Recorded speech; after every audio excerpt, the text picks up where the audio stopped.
Hey y'all, I'm gonna be reacting to Dragon Quest Adventure Day episode 52, and I will be starting my reaction in 1-0 go. You know what? I'm actually gonna rewatch the opening again because I absolutely loved it. I know I could easily skip it, but fuck it. I love this so much. I need to see it again. And I just love that bit in the start. Speaking of which, I wonder if there's any details I missed. Well, they all look battered up. I wonder if the rainbow colors have any type of symbolism, though. Maybe Dai's going to gain some kind of like rainbow-like aura during the series, or I wonder if that's just a visual touch for the opening. Either way, can't wait to find out. As for Bjorn, interesting how his abilities are flame-based, but I wonder if he's going to be able to utilize more abilities other than flame, though. Oh, okay. I didn't notice that little touch, but we have Mam's Master there.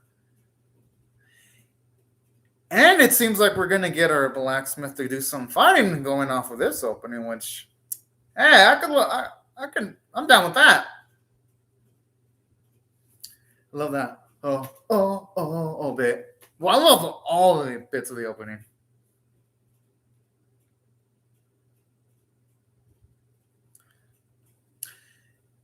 I think they showed a bit of the back of Mr. Bjorn's head because it kind of looks similar to the shading style of Hunkel's hair. Could also be coincidence too, because Nova does look like Hunkel and they're not blood related, but Father and Son Dragon said out. No, that's what I love to see, that title.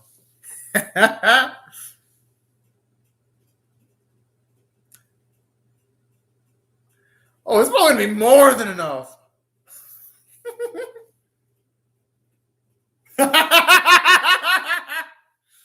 Oh man, pops in the ball like it's fucking adorable. Whew.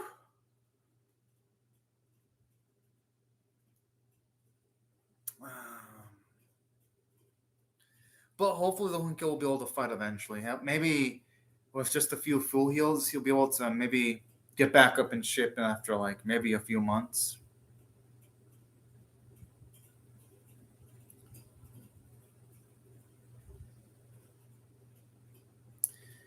And also, just having him is a big win.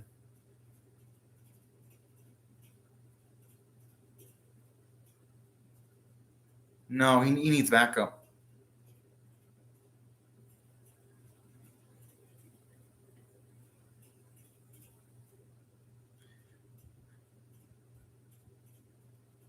I love how Leona's just ignoring her boy. But you know what? It's actually better that Leona does this.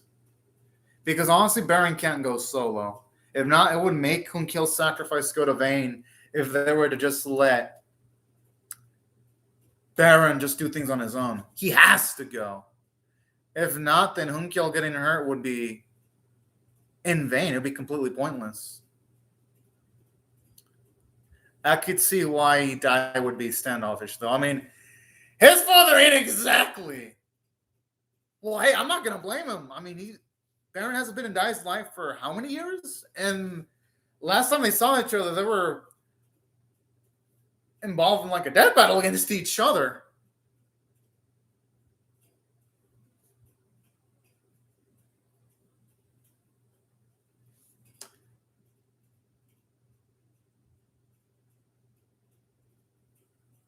Probably because he ain't fighting to kick your ass right now, but.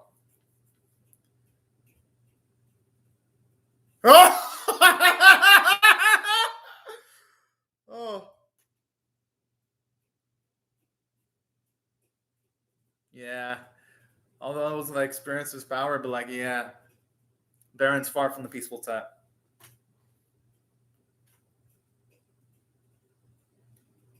It was, but hey, if Baron's on their side, that's the price to pay.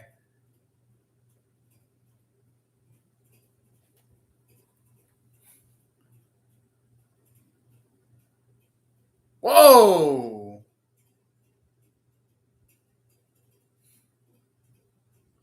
He actually does. But then again, I don't know if Pop should be saying those words. Pop is the one that pushes himself too much too. Okay, I like the character development from Baron, where he's like at least acknowledging to son by the name that Dai goes by.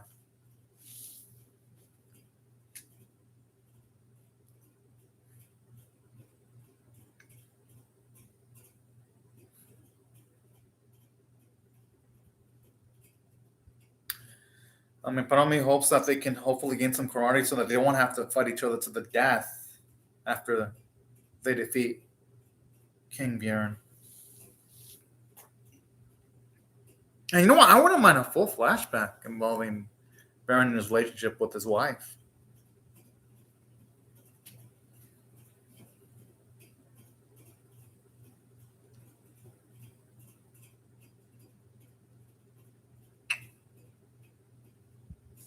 Huh.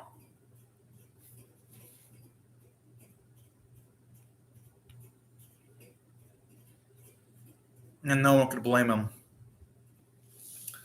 I mean, Sola went so as far as even sacrificing her life for Baron. Not many people would be willing to do that. You know, I love Dai's reaction to hearing that. Oh! Okay. I like how there's at least some wiggle room there. No, not like I love that. It's Baron and Dai. They'll be able to pull it off. Probably a lot of difficulty, though.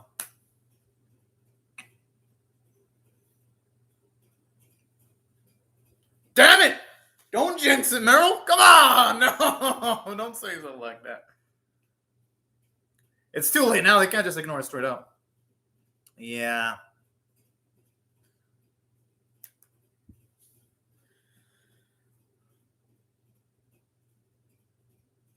No, you ain't wrong.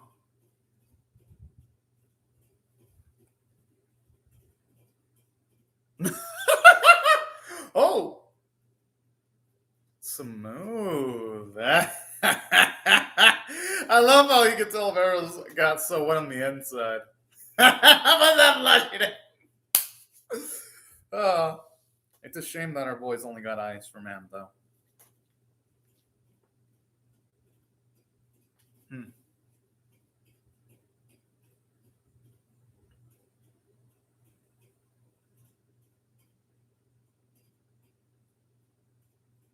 Oh, wait, badass.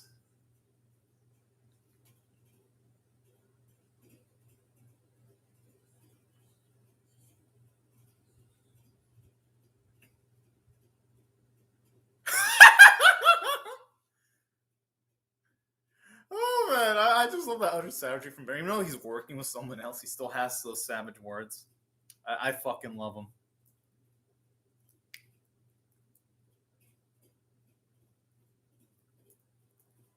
He isn't. Yeah, he would be getting in their way because they'd be risking themselves to protect Nova. You know what? I like this. That's a lot of character development for Nova. Then they are fucked if that's the case. But hey, they won't know till they try and do. Exactly. I love that optimism from Leonia there. I mean, hey, I'm not. No one can blame Meryl though. Everyone's got at least some bit of selfishness to an extent, though. It's what makes people human. But hey, you know what? I love that self-awareness from Meryl, though.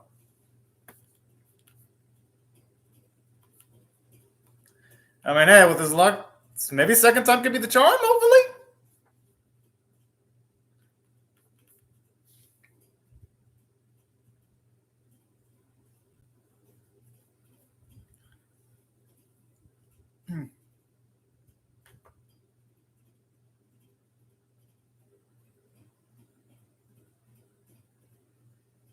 Oh, I wonder if she's some kind of illusion?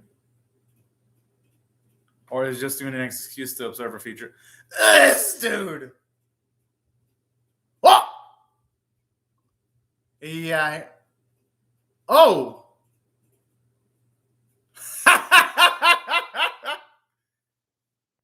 Damn, that's so. How did you not notice Gomatron? Well, you know, Goma has some cool abilities. He might actually be useful. Like, no joke. They might actually end up needing them.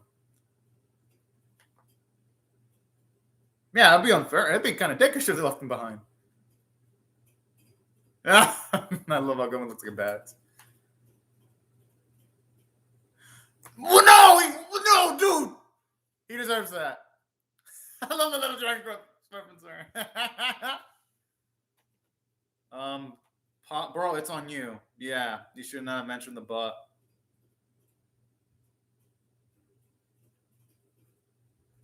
Well, yeah, man would be in charge.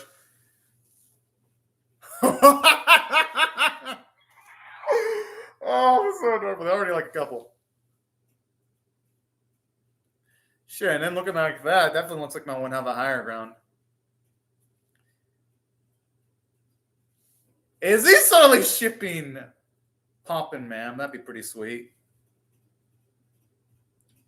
Oh! Yeah, I'd be rooting for him. I'd be curious to see what type of woman he'd marry. You know, I actually love the friendship that our Pop has formed with Crocodile. I'd be sad if any of them died.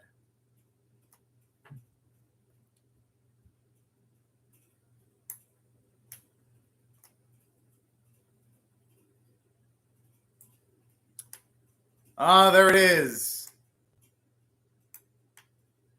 Yeah, I wonder if they have any merch of the Royal Guard because they honestly look like they make for some damn good merch. I'm gonna have to look that up later for research purposes. Giga Break. Yo, that sounds so fucking cool, Giga Break. Our Dragon Boys.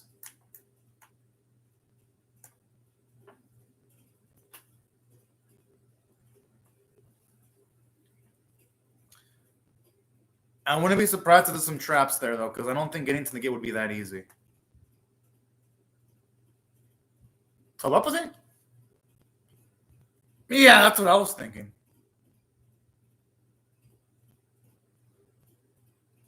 Damn, that's actually a good application in the crest there.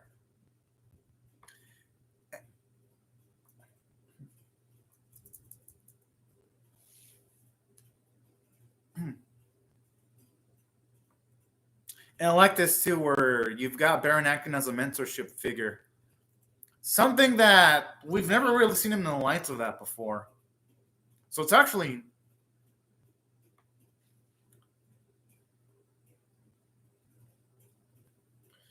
At least now I know when it comes to dealing with those folks, they gotta completely finish them off.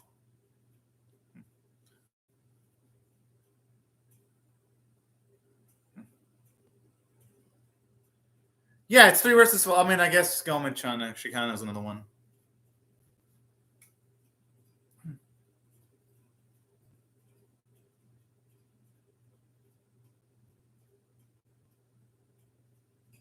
Oh! Did they just get off screen? Or there's something like a really massively powerful in the water that could have caused Fenburn to be wrecked. Yo, I know this is gonna be crazy now. Oh, okay. Yeah, I had a feeling that it wasn't gonna be that easy for them to actually reach underwater.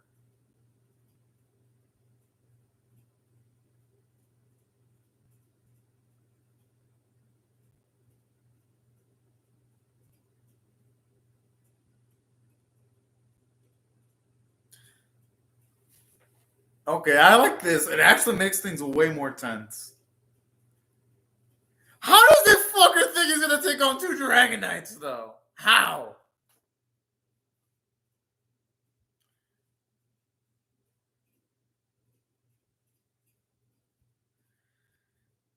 He'd be crazy if he could think he can go to the field.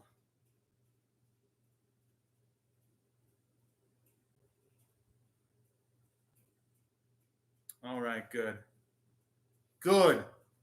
He needs to hear that. No, no one wanted to use him as a shield. He needs to be put back into bed.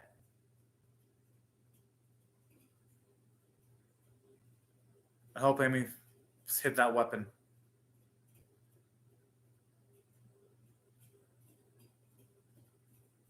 I don't think she would have thrown. Wait, no fucking way. Don't tell me. No, don't tell me she actually threw it away. I hope she's just in the line.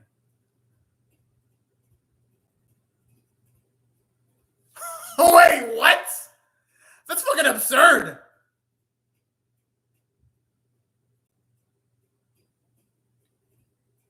I mean, love can make people do crazy shit, though.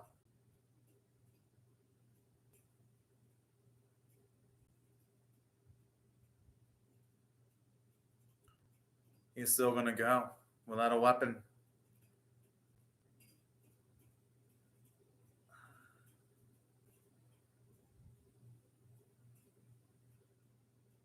Yeah, anyone can see that.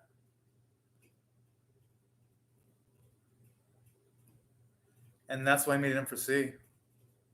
Yeah, it's gonna make him go fall into more danger.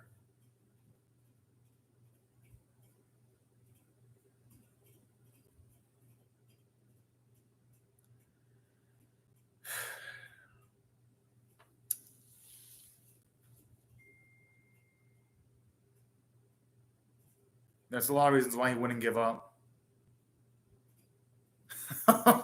Wait, what?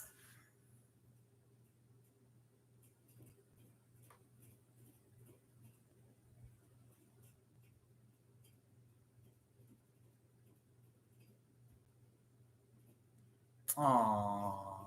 I love how at this point Ghost become completely selfless to be willing to throw his life away to protect Dai and the others.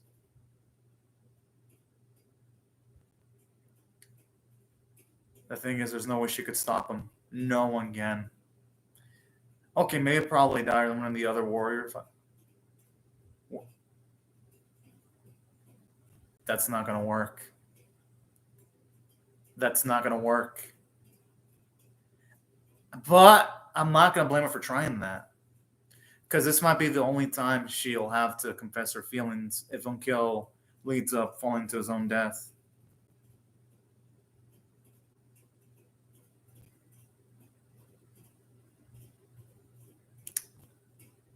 And I gotta give Amy credit for that. It has to take a lot of strength to be able to say that in this context. Aww. That's probably the most vulnerable we've seen Unkill.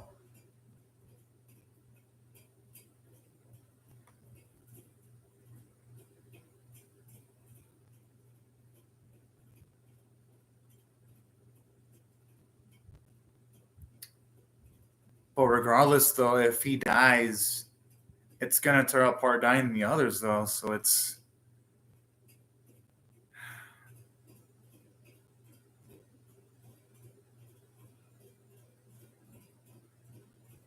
Aww.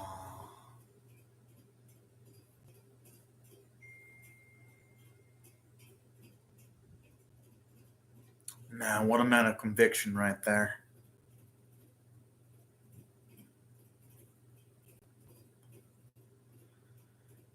Oh, he wanted to go back with Hunkel. It's prominent agreement and wanting to fight too. Yeah. There's no way he could.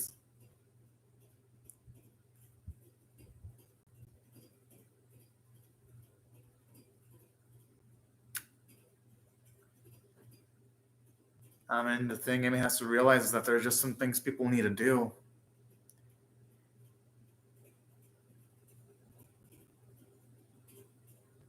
Oh. Aww.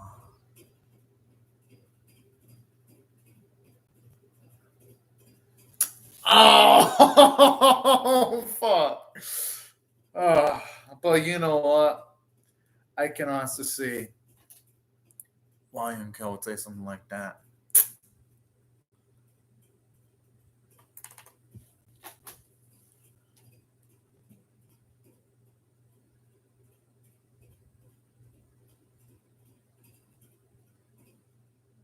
Oh, back since I was able to find them.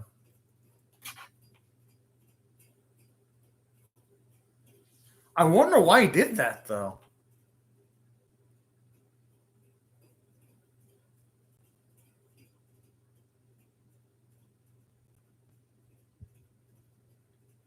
Yo, talk about Edge.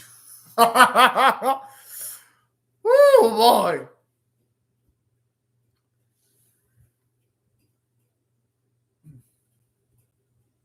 And that might be for the best, too.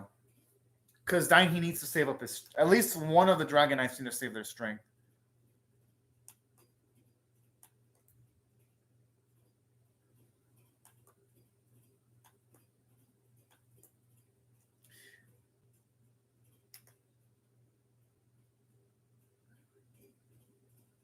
Yeah, Fenburn does not look worried at all. And I like this. We're getting consequences towards Baron becoming merciful now. Because these are the consequences. If he would have had at least a bit of a merciless attitude towards Fenburn, they would not be in this spot. But at the same time, Baron's new mercifulness is what allowed him to join Dai and company. So it's got positives and negatives. And I like that.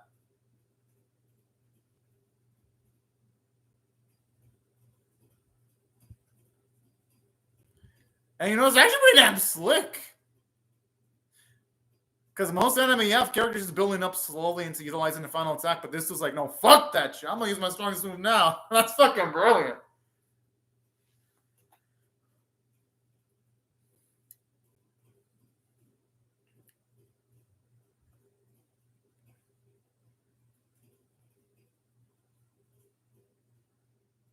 Oh boy.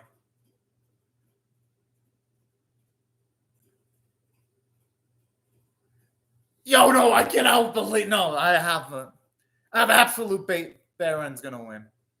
But yo, if he dies, that would definitely be one of the biggest quests, twist in Dragon Quest Adventure Die. It would be up there, like in every sense of the word. But damn, yo, episode was epic. Now, if I had to rate this on a scale of 1 to 10, I'm definitely giving it. Shit, I'm giving it a 9.5 out of 10 because there was a lot. They finally encountered the gate. They tried to go and attack King Vierne, so there was a lot of plot progression there. We've got Baron formally joined Dai. You got Kill set up to the battlefield despite all those wounds. You've got a confession from Amy given towards Kill. Like this episode, it did not fuck around. Like the writing staff in this episode made sure to have something substantial set for each and every beat in the episode. So that's why I gotta give it a 9.5 out of 10. It was about as near perfection as you can get for a build-up episode in Dragon Quest. And there's only build-up. And then another thing that I really loved about this episode too that isn't lost on me. I love how here you get some nice, lively character moment when you've got Crocodile and Pop Sock like so casually each other like a bros was so nice. And then okay, PV time. Yes!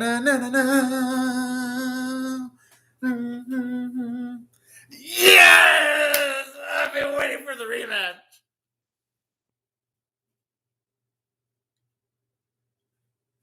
Okay, this looks fucking badass.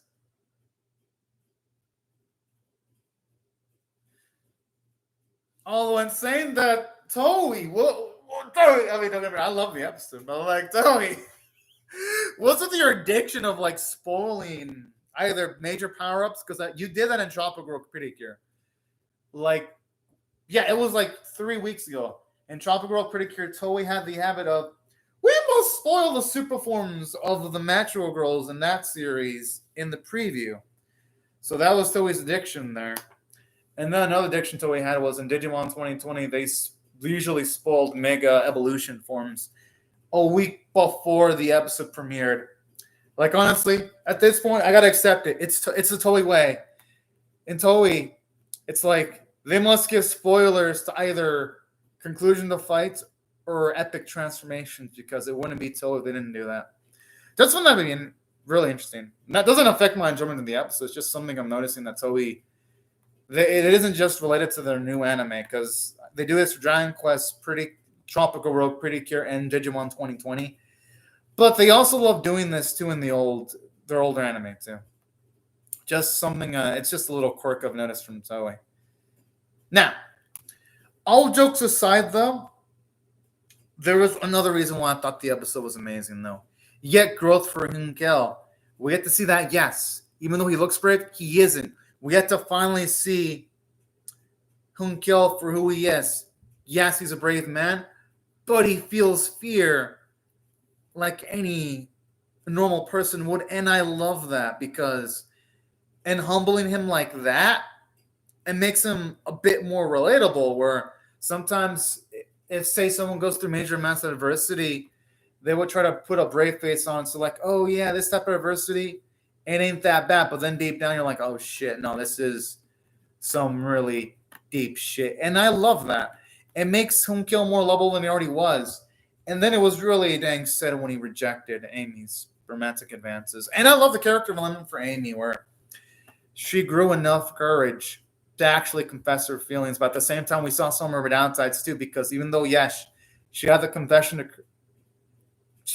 to confess, she didn't think things through completely, and she was hysterical acting on her emotions. Just given the sheer fact that she threw away Hunkel's weapon. Yes, it came back to Hunkel, but it shows her downside of not seeing things through, because had that not happened, Hunkel would have been in deeper shit. I love that too, because it gives a nice floss to multiple characters while showing their positive traits too. And that wasn't the only bit that I really loved about this episode, because aside from all these moments, I love the fact that Dai, he still has antagonistic feelings towards his pops. And you know what? I find that to be really, really realistic. And you know something I noticed too? When I finished the reaction, I actually was playing Dragon Quest, the adventure of Dai's opening. And I just noticed when Dai does the Kamehameha, I see Baron right behind him. So I just noticed, y'all, the opening seems to have Baron death flags. Because I saw... Yeah, this is the reason why, y'all, I reacted to the opening a second time. Because I was like, when Dai did the Kamehameha, I was like, something is in there hidden. And then when we see Baron behind Dai in the opening, I'm like, fuck. That's definitely implying that he's going to die. I hope not. But that reminds me of the animation quality that Toei used, the animation that Toei used when Gohan was doing the Kamehameha against Cell. But then you had Goku appear behind him after Goku got blown up by Cell in the Cell arc. It reminds me of that. Not to say that's going to be the case. For all I know, Toei could just be playing with stylistic choices in their opening, but this is Toei we're talking about. Toei. And if there are things that Toei does, here are the things Toei's known for. Taking stuff from Dragon Ball and referencing it in other animes. Because this is going to be the first time. And pretty sure they also referenced the Kamehameha when you had in one episode, Nadoko do like the Kamehameha pose. And in Digimon 2020, there was a slight Dragon Ball reference in one of the episodes there. So, man, I just hope it isn't a death flag towards Baron. But that's my gut feeling, though, because, again, I watch a fuckload of Toei anime. Well, then.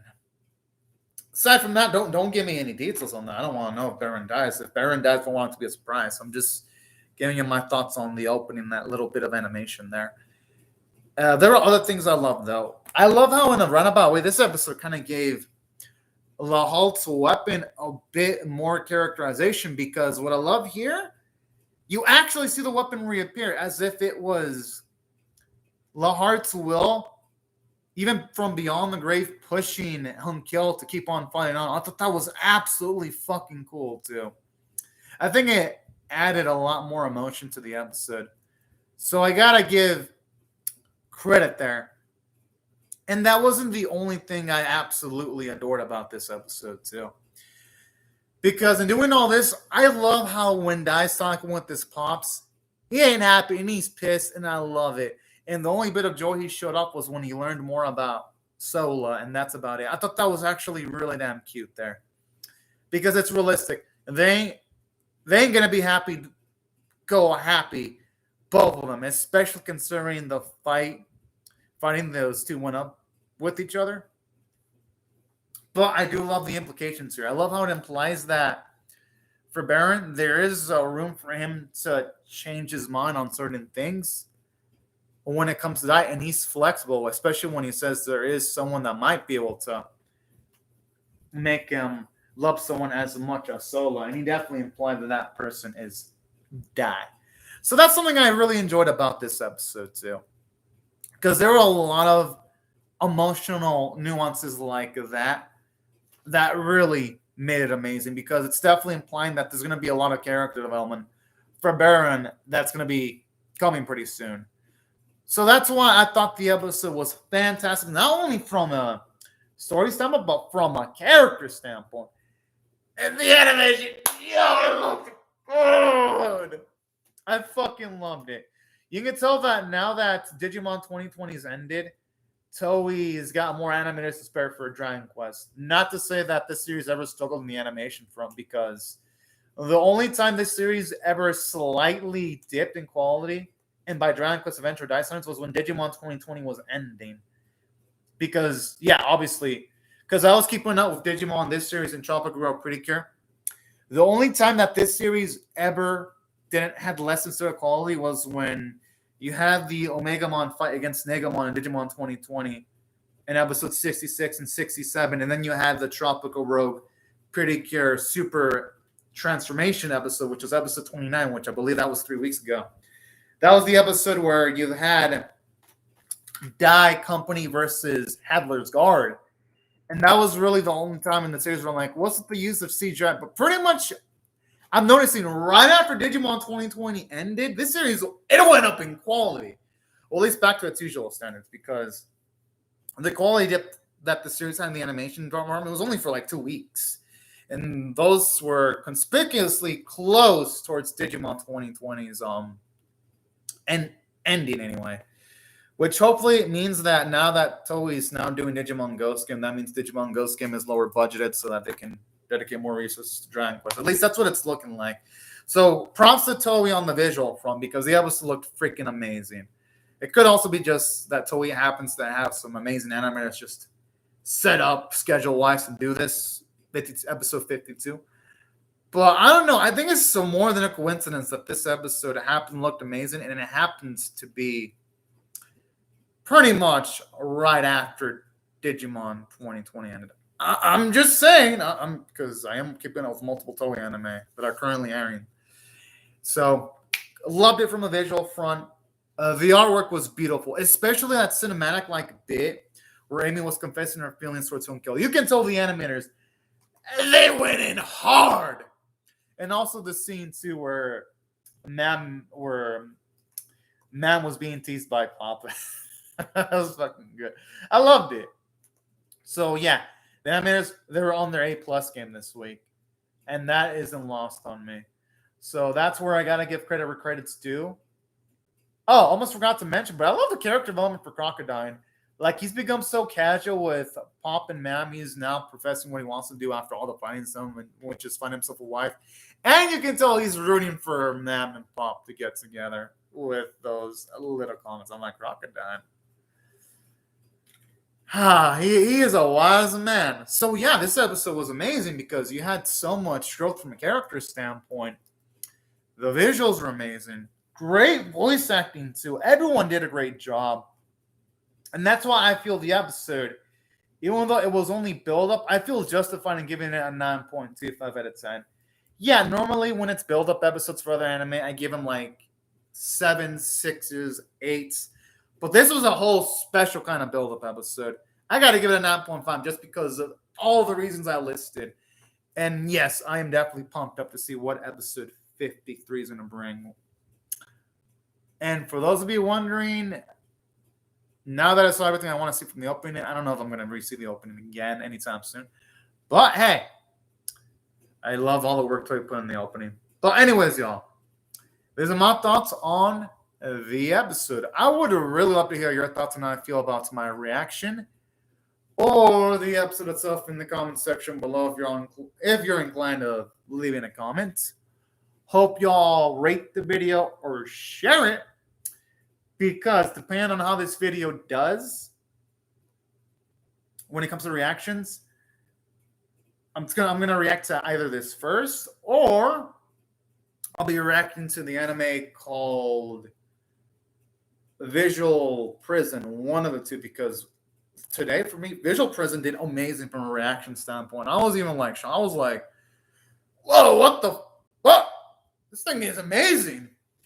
So now Fridays, it's going to be pretty much a boxing match between this series and Visual Prison as to which one's going to be priority number one for reactions. I'll pretty much be like, okay, whichever one gets the best reception or the viewership's going to get the priority reaction. And whichever doesn't, will get still high priority. They'll be the second one. But yeah, so I recommend y'all, if you want me to react to the next episode first next week, recommend y'all share and rate it and hit the bell for notifications. And aside from that, yeah. Thank you very much for watching my video, and I hope y'all have a fun, great, safe, and fantastic everyone. And I'll see y'all later if y'all come back for more. Bye-bye, everyone.